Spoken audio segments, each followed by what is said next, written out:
Hello, welcome to the channel. Today we're looking at the Ibanez Jem. This is a hero guitar of mine. I've always wanted to play one and I've fortunately been able to borrow this lovely Jem 7V model. It's from the early 2010s, I think it's a 2012, 2013 model, made in Japan. Absolutely gorgeous guitar. This is not the kind of guitar that I would normally use for the kind of functions that I do. Nonetheless, it's a wonderful kind of piece of equipment. This guitar today will be demoed using a Woodrow amp, which is like an old tweed Fender, just because it's got such a great clean kind of tone.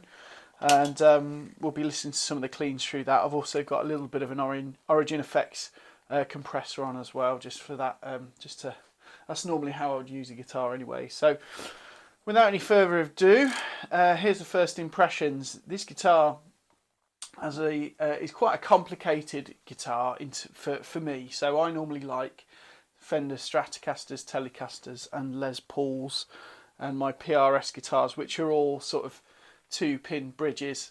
This is quite a step up in terms of sophistication. And if you're looking at one of these, a lot of the kind of money that you're spending is going on this bridge here, this bridge system. So this is the edge trem. So the edge trem is a floating trem with that locks, and it's pretty sophisticated looking. It locks at this end. It can be you can adjust everything from here. So once it's in tune, you know, you have to kind of lock it up, lock your machine, Once it's tuned up, you lock it down, and it's got this lovely pop-in trem. So I love a pop-in trem, and it's got a lovely action to it. Once it's in, you get a nice satisfying click. It's got a nice kind of clean tone. It's got this bridge system. It's quite gold looking as well.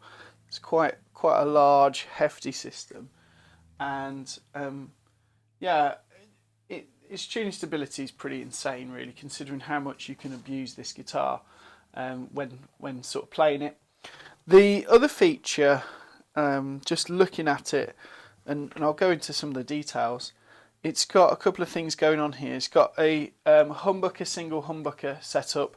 These are DiMarzio Evolution pickups, and they're quite powerful.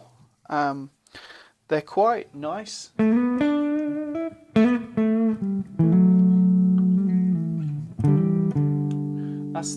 That's a humbucker kind of tone. This is in between like a kind of strat kind of sound.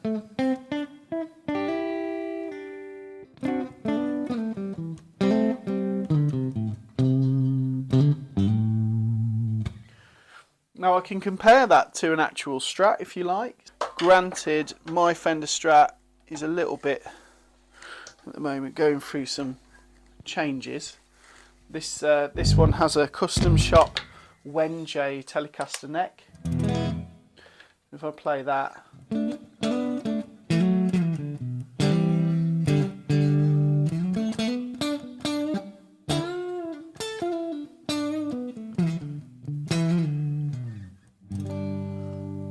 that's just on that kind of 2 pickup setup, that 4th position.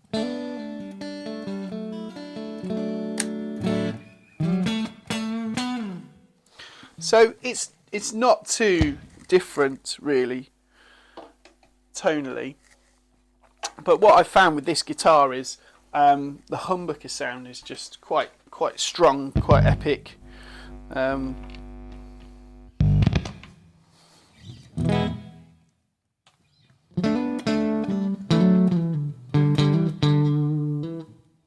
So let's have a look at the fretboard. This is a V model. The V model signifies the vines on the fretboard. So it's the vine inlays are absolutely exquisite, and the fret job is absolutely beautiful. And this is the kind of thing that you expect with the Japanese Ibanez quality. You're not going to get your fret sprout. You're not going to get those problems that you would normally get with some other brands. What's cool is at this fret here. So what are we looking at? 12, 15, 17, 19, 20, 21, 22, yeah, so 21 fret onwards, your frets are scalloped. So it does make it easier to reach those higher frets, and the idea is that you can squeeze down on the fret as well as you bend, scooping into the fretboard, and it will give you just a little bit extra. And I think it's a good compromise, because when you're using scalloped frets that are just scalloped all the way down, I find that idea, I just don't like that idea, to be honest. I have played a guitar, to be fair, with scalloped all the way down, the Malmsteen guitar. Didn't really feel that benefit, didn't really like it. But having them just at the top makes a lot of sense. The way the neck fits into the body, this neck joint here is absolutely perfect. Moving up to the headstock, this particular one has been resprayed and refinished, and that's because the owner has had quite a large dent happen there, and it's been resorted to match the rest of the body, because the body's a slightly different colour. It's really lovely. What I need to show you is the back of the neck. So the back of the neck on here, these have a wizard neck, I think it's called. They're really thin. It's a 5-piece neck. So you've got like a maple, walnut, maple, walnut, maple, to make your 5 pieces here. But as you go up here as well, there's another piece added on, almost like what you see with the your Gibsons, you know, how they add the extra wings on the side. So it has got the wings at the top of the headstock, which fundamentally makes it strong. Goto tuners, it's just wonderful. You've got everything is countersunk on the back, so your these are countersunk into the body.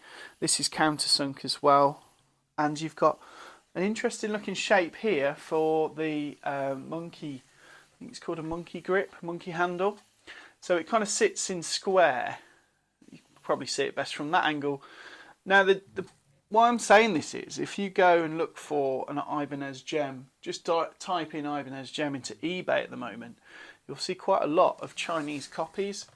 You know, almost like Ibanez. If you want to start going down the Chibson Ibanez route. So they don't seem to have that when you look at the bodies. You can tell it a mile off, really. The headstock doesn't quite look right either. The volute, there's a really impressive volute on the back of the neck, and the headstock comes back at an angle look. So it's quite a big angle. I'd say it's around about 14-15 degrees looking at it. Obviously must contribute to the string tension somehow. I don't know why they've done that, but it's pretty cool. It's pretty deluxe. The weight of this guitar is round about 7.5 pounds, which is about the same weight as my Fender Strat, my Gibson Les Paul. Even though it's a Les Paul, it's got that kind of weight because it's been chambered. It's a light, you know, a good weighing guitar. It feels robust. It feels like you can throw it around, but it's very nice, and that kind of puts me off throwing it around because of how beautiful it is. You know, the time taken to do the inlays, for example, just the way the hardware is set up. It's just lovely. It's just a nice thing. I'm going to play some clean tones. I'll turn the volume down a little bit.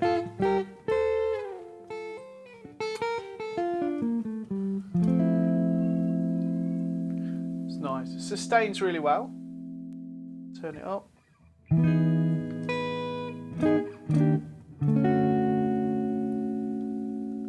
That's just on the neck pickup. It does have that nice kind of thick kind of tone.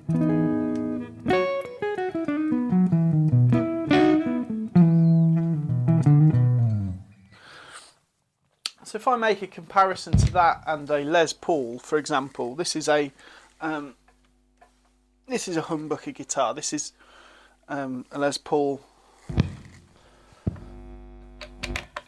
from the mid-2000s. There's a Goodwood era Les Paul here.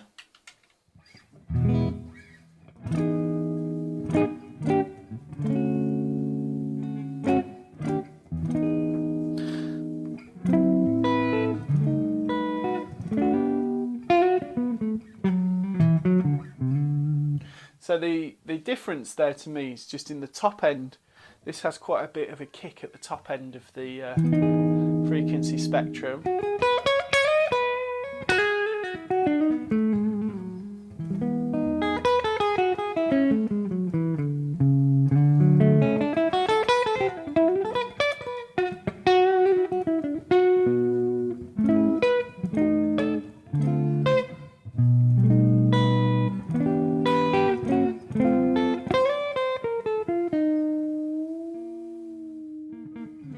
Cool.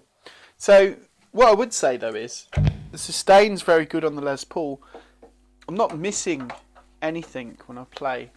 I'm not missing any sustain when I play the Jem really. It's kind of naturally got quite good sustain. That was a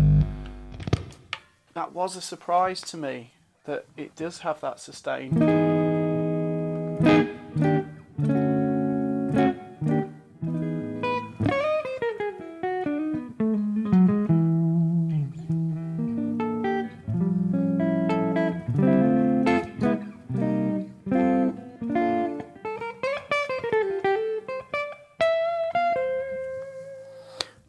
If I just go to the middle pickup,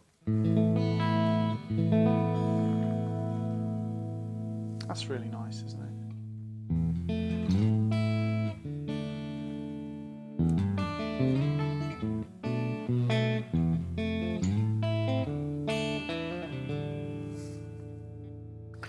If I do the classic.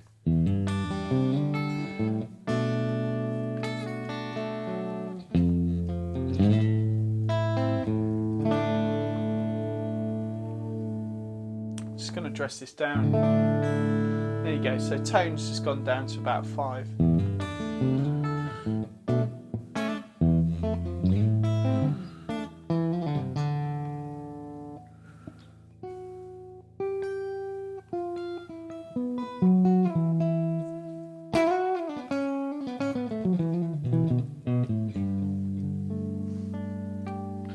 It doesn't give me any fight like I get from my vintage style instruments. So, tell me more. Did she put up a fight? So to feel and play it, there's no real kind of barriers. It's very, very like, you know, you press, that finger presses down so easy. You're not fighting it, which is a strange concept. Some people don't like that, some people do. Personally, I feel that it's important for me to groove with things. I have to have some kind of resistance with what I'm playing. So, you know, growing up on Fender Stratocasters and Telecasters, you could find places by the bridge to play, for example, and you get quite a bit of fight there. This doesn't do that. Now, I don't know if it's because it's just I've got 9s, you know, in terms of the strings. But I've got Les Pauls there. They've had 9s, and I've always had that kind of fight with the guitar, which I kind of play with and enjoy. It makes it. I mean, these are subjective terminology. Things like chewy. It's a chewy kind of thing to do. This just, you know, it's like eating a yogurt instead of a steak.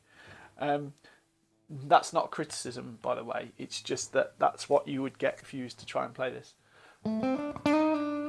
That's on the second to the bridge pickup. And that's the actual bridge. You do get a little bit of volume increase when you do that. Let me add a little bit of overdrive. That sounds really nice.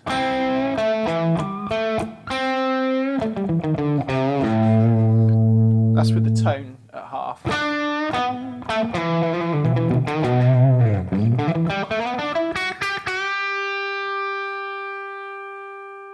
Now the overdrive I'm using there is a Protein. I'm on the blue channel, which is like a blues breaker.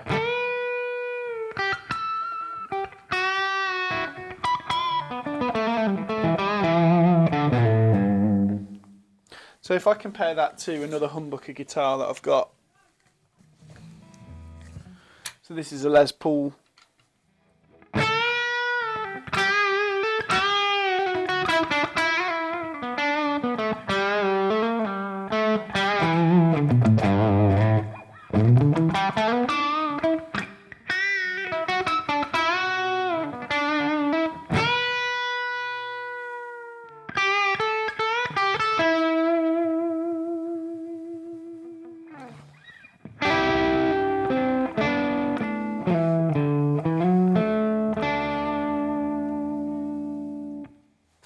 if I can compare that to something with single coils, I've got something here.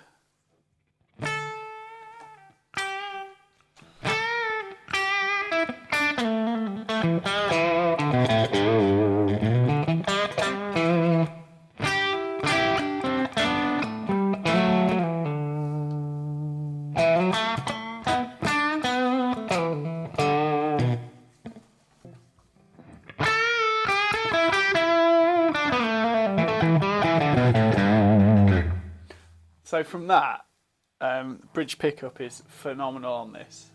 It suddenly becomes this chewy, thick kind of tone that I really like. So I really see a point for this really.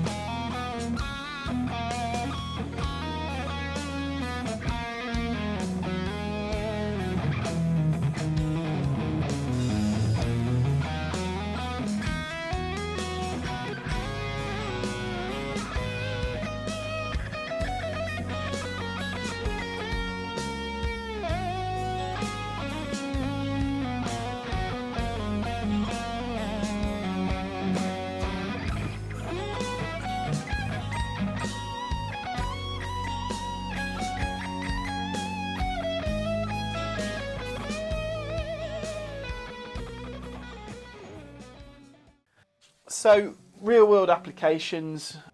So I guess signature guitars might be a way to start thinking. So as a live musician, there's two signature guitars that I've used a lot. One is the PRS Silver Sky. That was a really great kind of Strat alternative, and I used that quite extensively for about a year before I moved it on. The PRS Silver Sky, it was a wonderful guitar. It did the same job as a Stratocaster fundamentally in my arsenal. The reason why I got it was because the frets were running low on my Strat, but you know there's ways around that. So like I could get it refretted, or you can play around with it. So I've just put a Wen-J custom shop neck on it. I know it's a telly neck, but I like the shoulders of the neck, which is like it's a bit thicker. It actually reminds me of a 50s Gibson neck. But yeah, and then the other signature model guitar that I use a lot is Les Pauls. You know, people forget it's actually a signature model from Lester Les Paul. So that's become normalised in our culture, hasn't it? That, like, you know, a Les Paul can also be Slash's custom model. It can also be Jimmy Page's. Jeff Beck, Joe Walsh, just Bernie Marsden, all those guys using Les Pauls. It's just become a thing of its own. The Jem, I've always associated Ibanez with Steve Vai, and I've grown up loving Steve Vai's music. I'm even bigger into Frank Zappa, and some of the work he did with Frank Zappa when he was a teenager was just out of this world. So quite often on Frank Zappa albums, Steve would be put down as a stunt guitarist, and I kind of get that because the stuff he was doing were like stunts, and this is a stunt guitar fundamentally. You can do crazy things really easily with it. So if it's like sweep picks, you know, all that kind of business.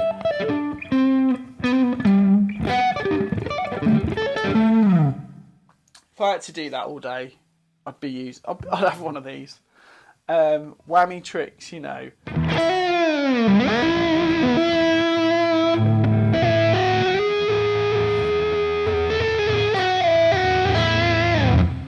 All of that kind of stuff is obviously perfect for the Steve Vai, for that kind of guitar.